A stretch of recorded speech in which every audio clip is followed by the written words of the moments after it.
ভাড়ায় পাওয়া যাচ্ছে বউ, তাও আবার বাংলাদেশেরই এক গ্রামে। যার যেমন দরকার, যেভাবে দরকার সেভাবেই একেবারে সাজগোজ করা বউ ভাড়া করতে পারবে। কখনো ঘন্টা ভিত্তিক, কখনো সারাদিনের জন্য চাইলেই ভাড়া করা যাবে বউ। প্রয়োজন মতো ব্যবহার করে ফেরতও দেওয়া যাবে ভাড়া করে আনা সে বউকে। এমন কথা শুনে নিশ্চয় হতভম্ব হয়ে যাচ্ছেন। তবে শুনতে আজব লাগলেও বাংলাদেশের বুকেই এমন এক গ্রামের অস্তিত্ব রয়েছে যেখানে বউ ভাড়ায় পাওয়া যায়। এমন গ্রামের কথা কিছুটা অদ্ভুত বটে, তবে মোটেও কোনো গালগপ্প নয়। এখানে বউ লেনদেনের কারবার হয় একেবারে নগদ টাকা গুনে। কিন্তু কোথায় আছে আজব এই গ্রাম, সে কথা কি কেউ জানেন? বাংলাদেশের গাজীপুর জেলা শহর থেকে 7 কিলোমিটার দূরে অবস্থিত এই গ্রামের নাম ভাদন।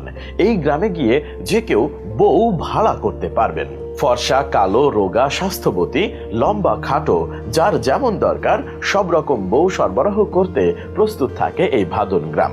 তবে শুধু বউই নয়, শিশু চান পাবেন, জামাই চান সেটাও পাবেন। প্রয়োজন মতো ঘন্টা ভিত্তিক কিংবা সারা দিনের জন্য বউ, শিশু বাচ্চা, নাপিত, কামার, গরু ছাগল, হাঁস মুরগি, ঝাড়ু, দা সহ সবকিছুই ভাড়ায় পাওয়া যায় এখানে। গাজীপুর সিটি কর্পোরেশনের পুর নিগম এর অন্তর্ভুক্ত ভাদুন গ্রাম ও এর আশেপাশের কয়েকটি গ্রামেও ভাড়ায় যা খুশি তাই পাওয়া যায়। মজার বিষয় হচ্ছে ভাদুন গ্রাম আসলে একটি শুটিং স্পট। সিনেমা থেকে শুরু করে টেলিড্রামা, নাটক, টিভি সিরিয়ালের জন্য যাবতীয় উপকরণ যা যা দরকার সবই পাবেন এই ভাদুন গ্রামে। প্রতিদিনই কোনো না কোনো শুটিং থাকে ভাদুন গ্রামে। শুটিং এর জন্য ভাদুন গ্রামে রয়েছে হরেক দৃশ্য, যেমন মেঘলা আকাশ, চমকদার বাড়ি, ভিলা, বাগান, পুকুর সহ অজস্র শুটিং স্পট। তাই প্রয়োজন হলেই পরিচালকেরা বেশি না ঘুরে সরাসরি এই গ্রামে চলে আসেন। কারণ ভাদুন গ্রামে এলেই নিজেদের শুটিং এর প্রয়োজনে যা যা দরকার তার সবই মেলে। তবে ভাদুন গ্রামে এসে নিজেদের প্রয়োজন মেটাতে চাইলে নির্দিষ্ট ভাড়া গুনতে হয় পরিচালকদের। এখানে দিনের হিসেবে বা ঘন্টার হিসেবে ভাড়া হয়। গ্রামবাসী শুটিং স্পটের মালিক ও পরিচালকেরা জানিয়েছেন, শুটিং এর প্রয়োজনে ঘন্টা ভিত্তিক কিংবা সারাদিনের জন্য সবকিছুই ভাড়ায় পাওয়া যায় এখানে।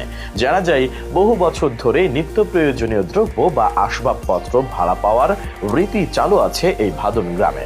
বিশেষ করে 90 এর দশক থেকেই ভাদুন গ্রামে শুরু হয়েছে নাটক, সিনেমার জন্য নিয়মিত শুটিং এর কাজ।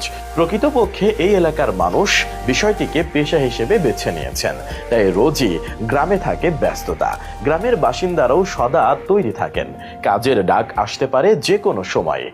গ্রামটি পরিচালনার দায়িত্বে থাকা কর্তৃপক্ষ জানায়, নাটক বা সিনেমার শুটিং এর জন্য সবকিছুই ভাড়ায় পেয়ে যাবেন এই ভাদুন গ্রামে। ভাদুন গ্রামটিকে বলা হয়ে থাকে